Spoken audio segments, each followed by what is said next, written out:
Hello, friends. Welcome to the Career Guru podcast. I am your host, Steve Yanofsky. What a glorious day it is to start your path in a new career.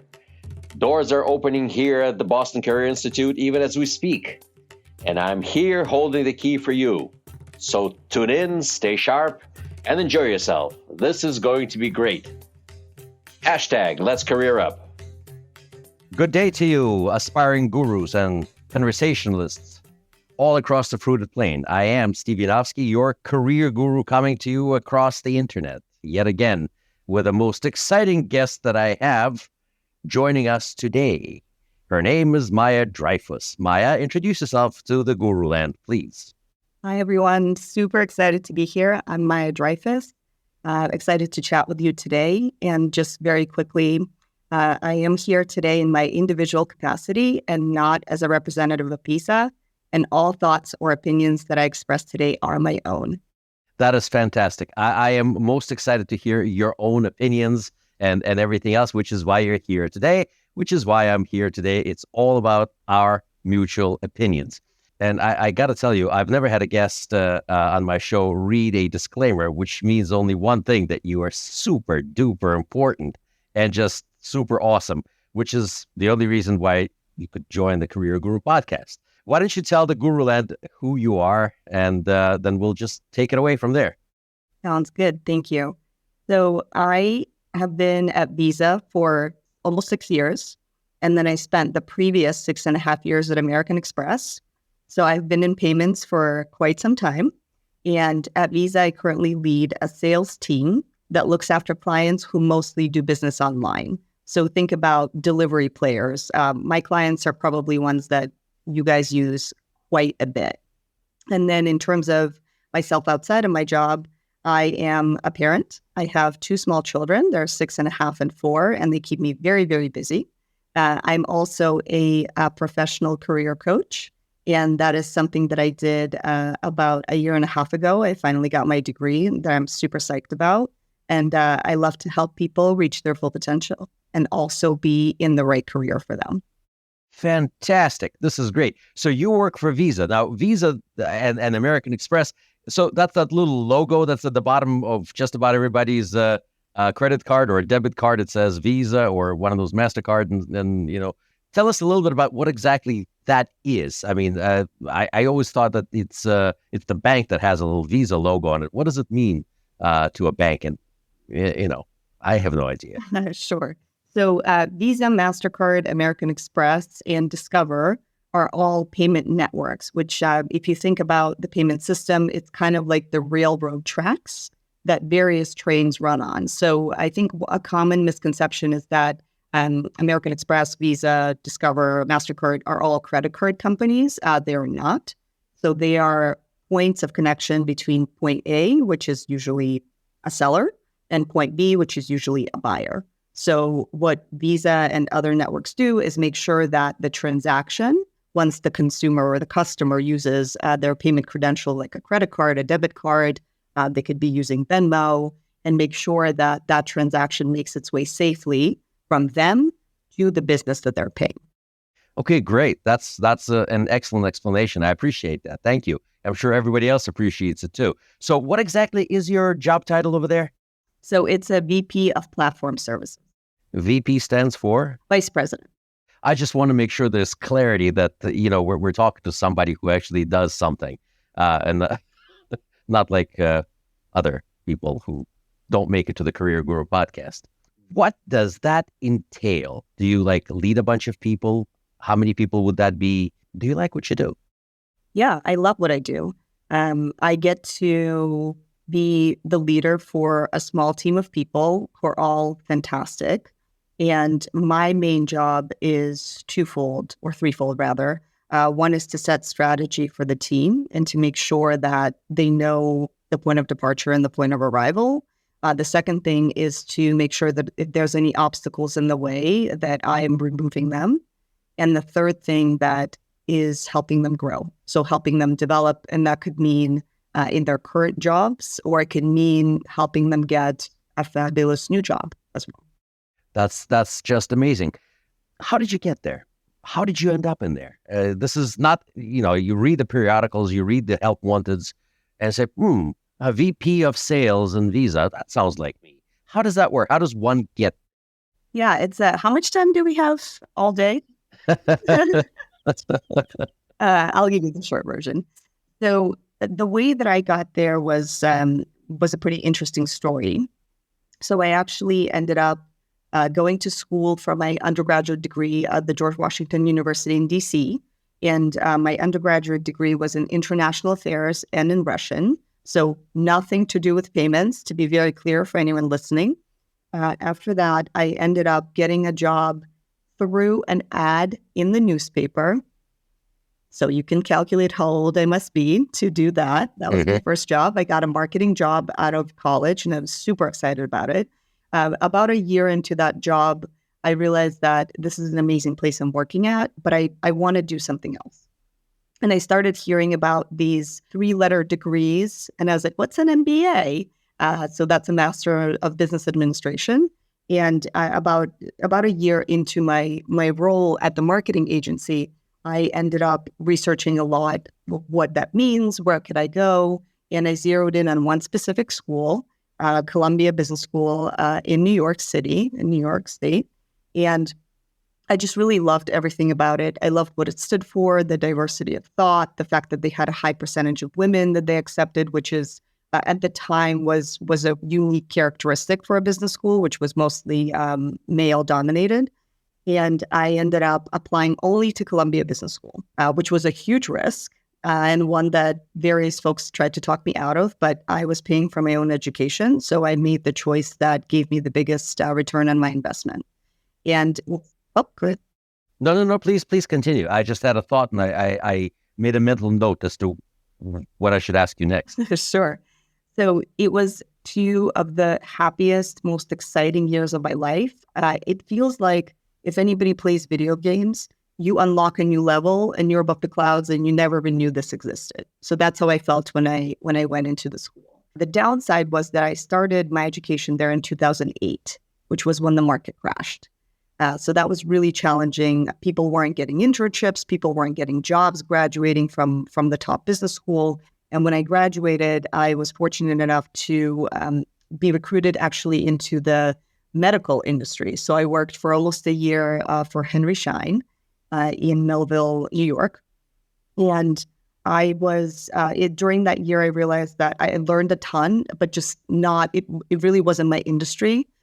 So I wanted to figure out what's next. And somebody from my graduating class put me in touch with a recruiter at American Express. I spoke with the recruiter, but I actually told her that I was going to withdraw my application because it was still too early in my tenure with my current employer, and I wanted to really give it a go. So she said she was going to put my resume on file and give me a call back. And I thought that was the most ridiculous thing, because who actually keeps somebody's resume on file and gives them a call back? In 6 months, she gave me a call back and she said, "Are you ready now?" And I said, "I'm certainly interested in the conversation."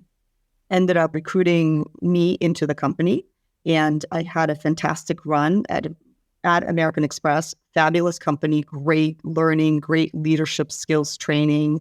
And by the way, when I went in there, I didn't know anything about payments, 0. Just whatever cards or bank relationships that I was using. So everything I learned about that industry was on the job. And I was very fortunate to have phenomenal leadership that took the time to invest in me. And every time I raised my hand, whether it was for a mentor or a direct report or another opportunity, there was always somebody who was looking to invest in me. And that's how I got into payments itself.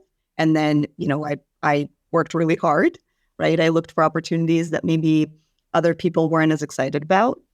And I raised my hand, and ultimately I built my brand at the company as somebody who is looking for new challenges, somebody who's not afraid to learn something different, and somebody who works really hard. And that helped my career progression through American Express. And then about 6.5 years in, I was finishing out my role at American Express that sort of felt like a startup, because we did a concept in the US that's never been done before. It didn't work, but it's still the 3 years where I learned the absolute most is in that job, because I worked with a small group of people and we were all working towards the same goal. So then when that business was sunsetting, I had a choice to stay or go.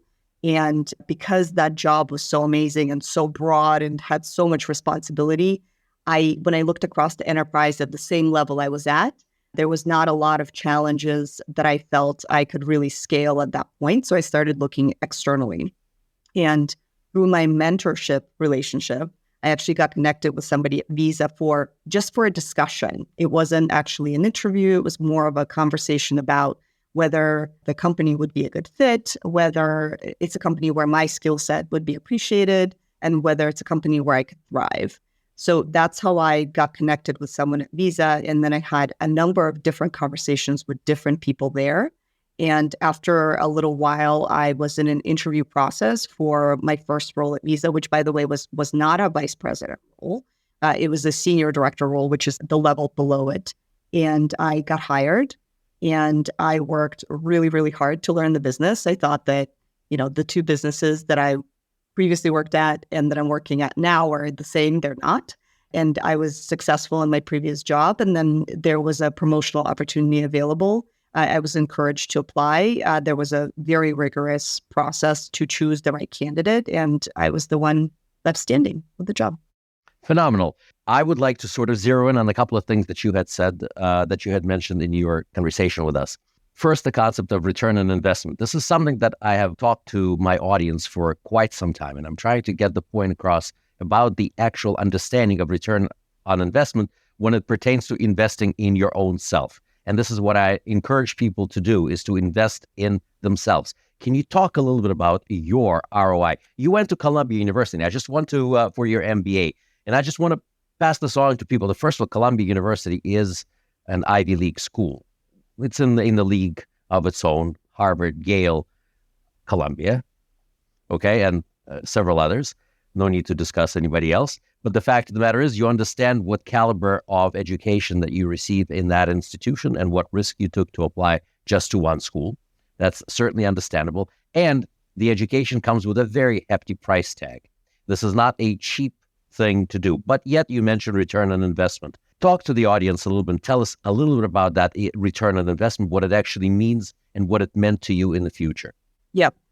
So I'm very focused on a positive return on investment, because the return on investment could be negative as well, which is a very unfortunate investment, but that happens too. For me, it was about understanding how much would it actually cost to go to this school. And as you mentioned, this is not a cheap school.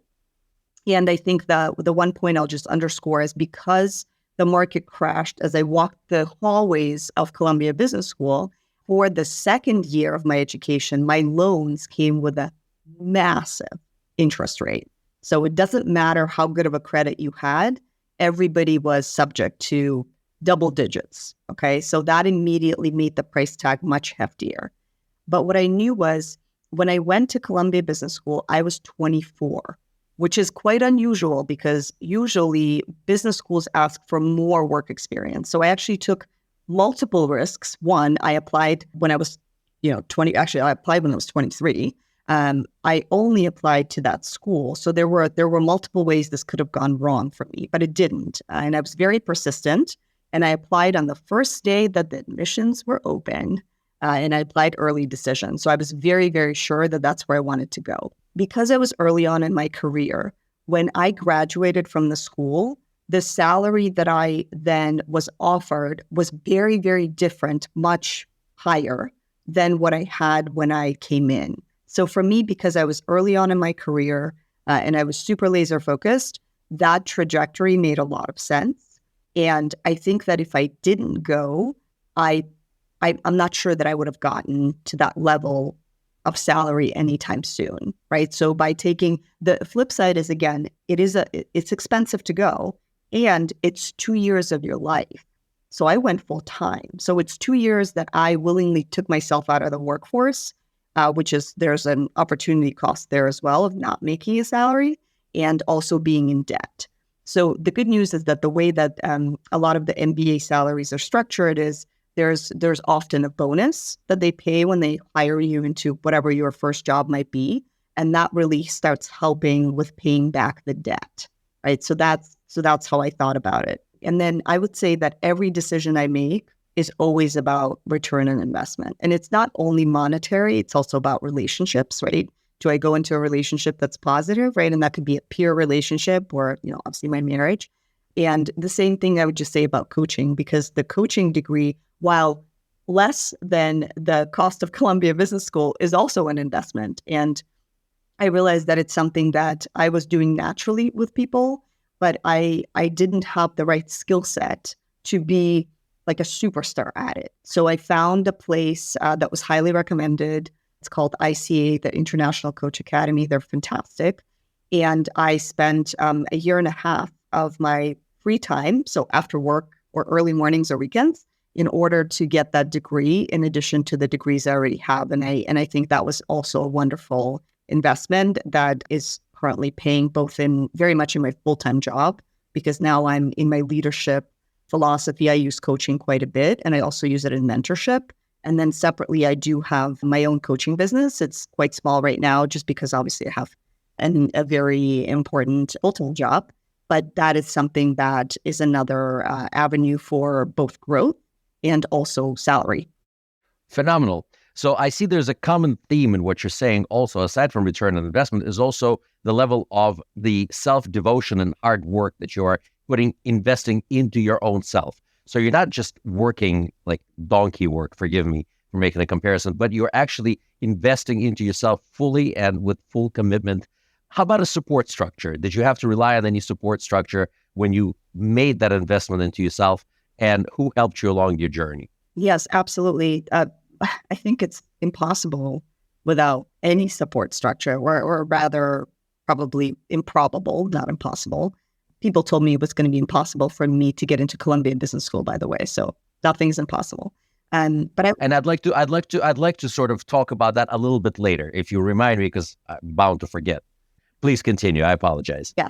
So my family has been extremely supportive of the coaching endeavor. Specifically, I think they were probably a little bit surprised because my full-time job's amazing, and they're like, "Why do you want more things?" But it's just something that's a passion of mine and something I feel very strongly about. There's nothing like touching another person's life and seeing them do better afterwards. Like there just isn't. So this was my opportunity to do that. And my husband was very supportive. He had to lean in and do more things with the kids so that I could do my morning classes or weekend classes. My parents, who were at the time living just a few minutes away from us, were also stepping in. And then the one other person that I would mention is my coach. So the reason I found out about the coaching space was because I was fortunate enough to be able to get a coach through my full-time work. And she really encouraged me. She's a graduate of ICA as well. So she had firsthand experience, and I see her success, and I see what caliber coach she is. So I would say both people inside of my family, but also my larger circle and my friends too, who said, this is absolutely what you are meant to do. Like, this is you. And now you're just getting the degree to prove it. Well, I'm certainly joining the chorus of people who said that you can and should. One of the things that I advise my students and the audience in the Guru Land here is that making sure that they have positive, intelligent people around them to make sure that they're given the encouragement, a cheerleading squad of sorts, but not a kind of like a dumb cheerleader says, yay, anytime you try to do something. No, somebody who's also bound to give you, forgive me, a dope slap when you're doing something silly, and you ought not do that. But also to make sure to identify people who are detractors, who will say no just about every time you want to do that for multiple reasons. Some people wish to see you fail in your pursuit of success, and some people are afraid of your failure to make sure that you don't get hurt. People discourage other people from success for a variety of reasons. You just have to make sure you identify who they are and make sure you stay with people who tell you that you can and you should and you will, rather than people that don't do that for whatever reason. I wanted to address a couple of other points that you had made. One of the things you said, which resonates with me very much, and I would like to make sure that the audience and our listeners and my students understand, is that when you weren't ready to leave your job with Henry Schein, and you said, I am not ready. I'm not done with my tenure with that company. I mean, I'd love to come and work for you, but the people didn't get their return on investment out of me. They invested in me. I need to give back enough time so people feel that they didn't miss out on me. My name means something. I hope I didn't misunderstand what you said. Can you expound on that just a little bit? Absolutely. It was both ways, right? Absolutely. When somebody hires you, anyone, it could be a big corporation, it could be a one-person shop, they are investing in you, right? They're betting on you. And every hire is supremely important, especially actually for a smaller company. Every hire is very important. And I would say that I have a strong sense of loyalty, and I want to make sure that wherever I am, I'm doing my best work and it's not being distracted by something else.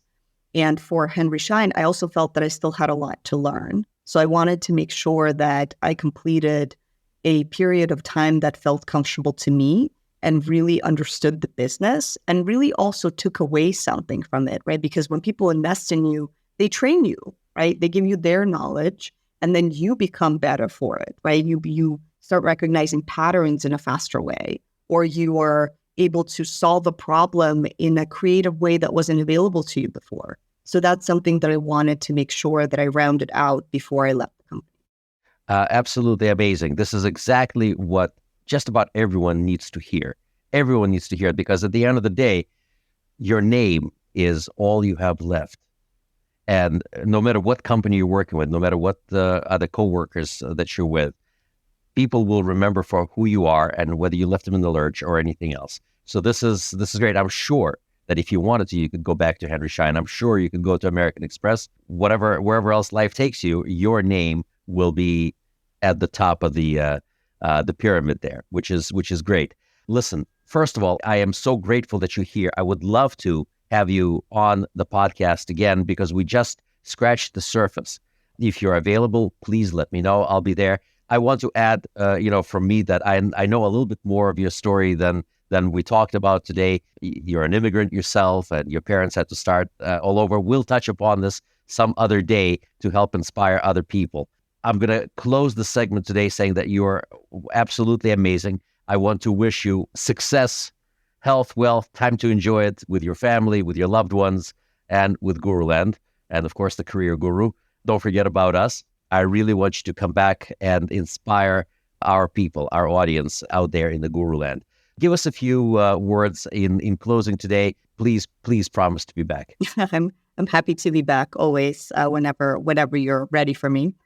So just in parting, I do want to say just a few words to the people who are listening. And thank you for mentioning that my story started in a different country, right? And when I came, I didn't speak English. So it was a tough time to move at a high school or pre-high school age, rather. Kids weren't very nice. So there's adversity we all face, but I think you make of it what you can. And what I would just leave in parting is, whoever's listening, you're stronger than you think, more resilient than you will ever know. No matter what challenge you may be facing today, you are someone's rock, you're someone's inspiration. If you bet on yourself, others will bet on you too. And your success will be a story that they tell for generations to come. Thank you. You're amazing. Thank you so very much. I am floored, absolutely floored. I'm going to encourage everyone to listen to this particular podcast, much like the other ones, but this one in particular. There's so much depth and profundity in the statements that you had made, in the stories that you had shared. I can't wait for more. Thank you very much. God bless you. Hope to see you soon. Thank you. Well, friends and aspiring career gurus, this was fun. Thank you for tuning in. I feel enlightened, I feel empowered, and I'm feeling grateful that we spend time with you. For more information about Boston Career Institute, please visit our website, bostoncareer.org. Boston Career Institute has 3 campuses located in Brookline, Massachusetts, Malden, Massachusetts, and Lowell, Massachusetts. Call our toll-free number, 888-383-6058. For questions, comments, and/or information about our podcast, email me at thecareerguru@bostoncareer.org. The Career Guru podcast is available on Apple Podcasts, Spotify, our website, bostoncareer.org, or wherever you stream your podcast. Subscribe, stream, rate, and review our shows. Your rating and reviews help our show reach new audiences. Produced by PodPro Entertainment, The Career Guru lives within a network of podcasts located at podproentertainment.com. Hashtag the new radio. Looking forward to seeing you soon. All the best to you. My name is Steve Yanofsky. I am the Career Guru. May God bless you. Hashtag Let's Career Up.